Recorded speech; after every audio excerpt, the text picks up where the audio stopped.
grant me the courage to change the things I can.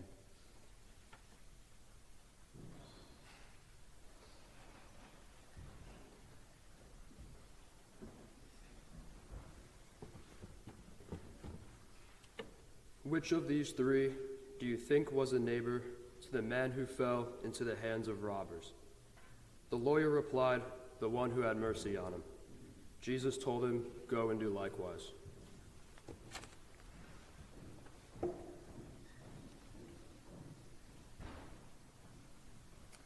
Good morning.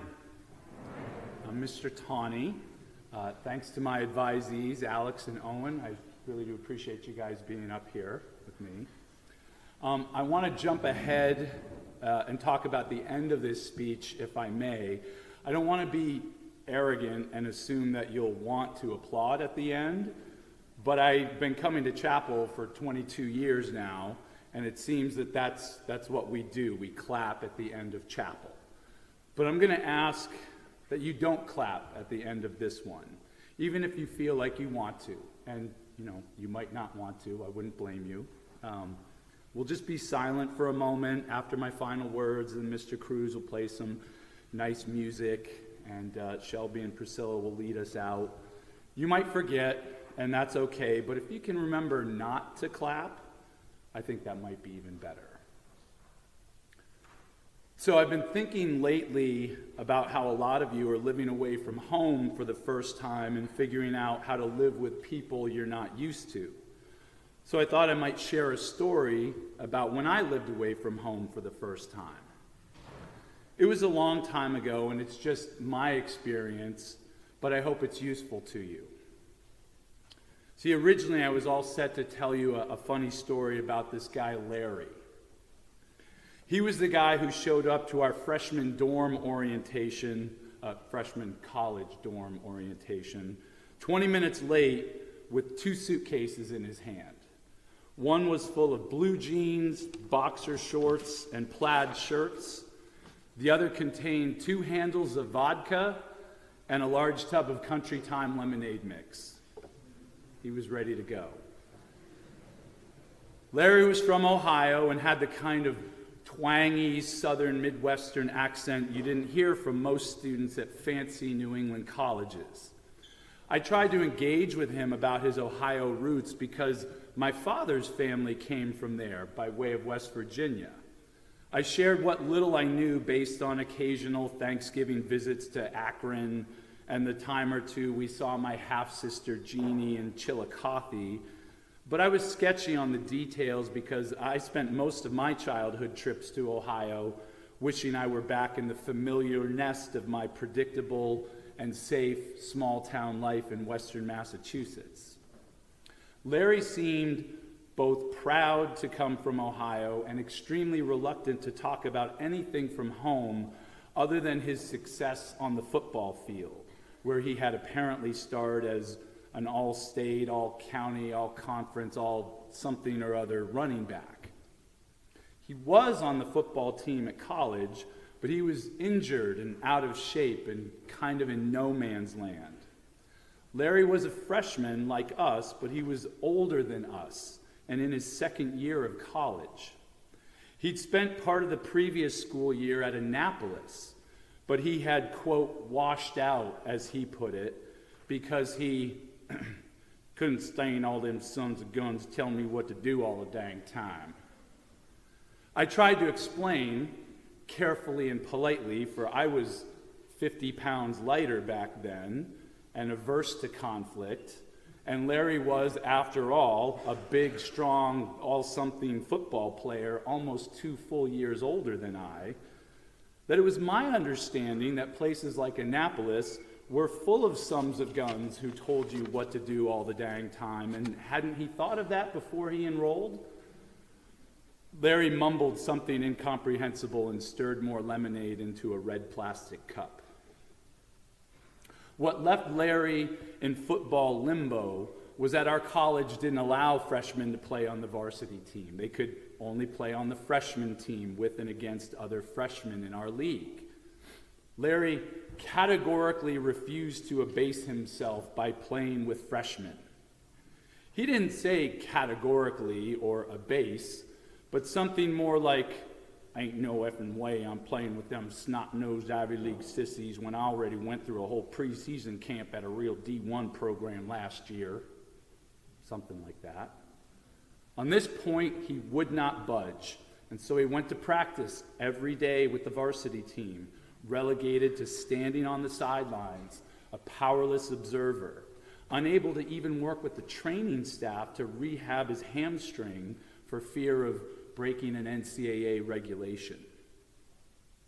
The football field wasn't the only place Larry set himself apart from others.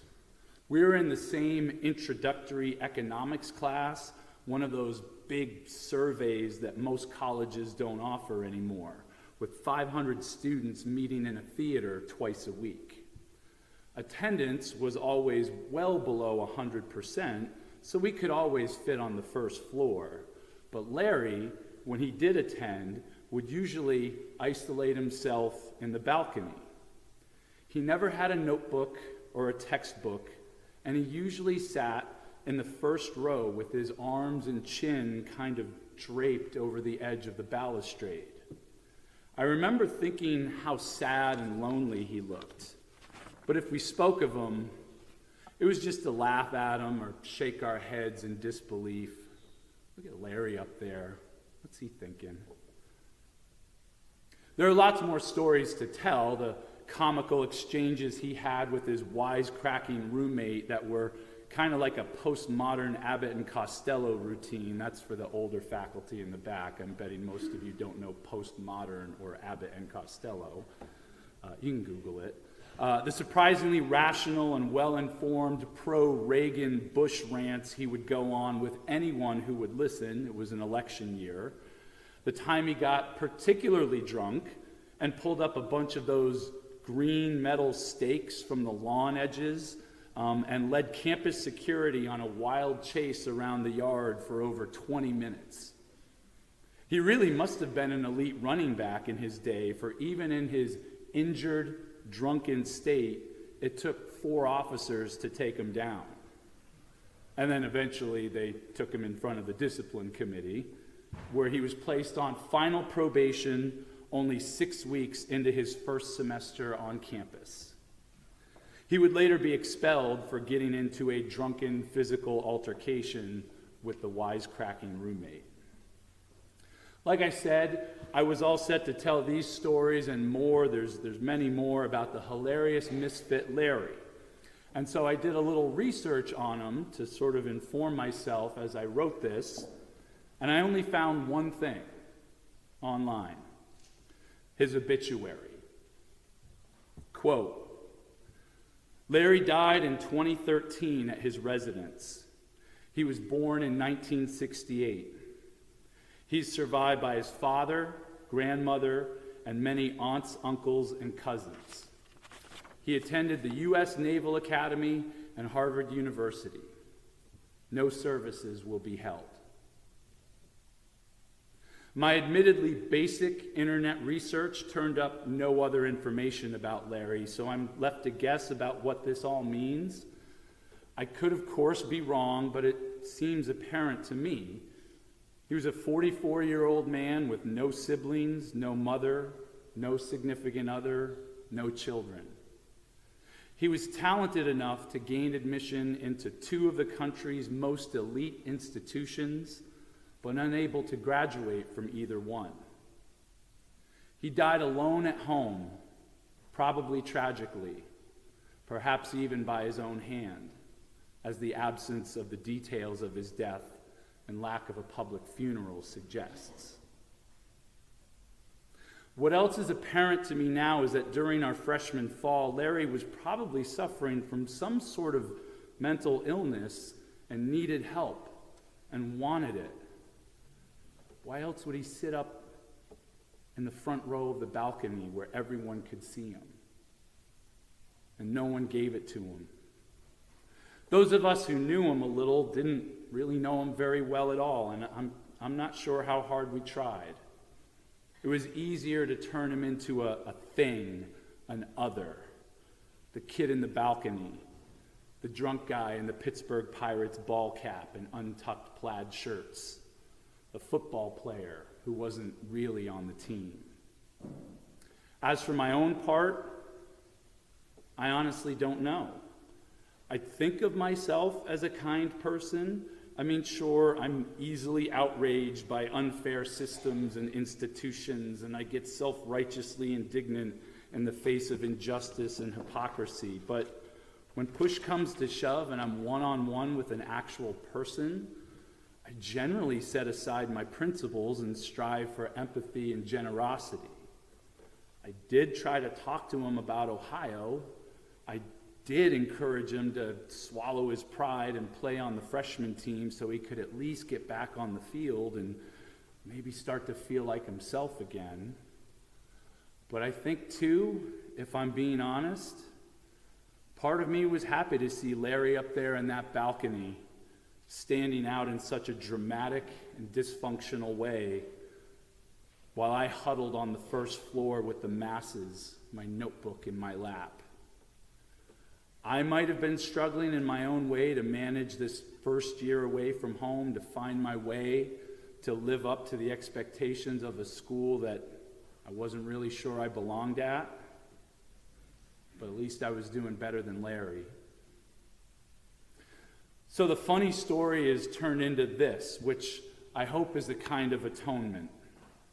I know there's a lot of Larry's story we don't know. 25 years is a long time. And I'm perhaps jumping to conclusions. But I do know some of the story, and I'm not too proud of it. So I'm sorry, Larry, that I wasn't strong enough to help you when you needed it, to be the kind of friend or friendly acquaintance at least, who might have nudged you onto a path different from the one that led to your untimely, lonely end. I don't know if it means anything now, but I promise you this. I'll do my best not to turn anyone else into some two-dimensional abstraction so that I can feel a little better about myself. And I'll never laugh at your story again.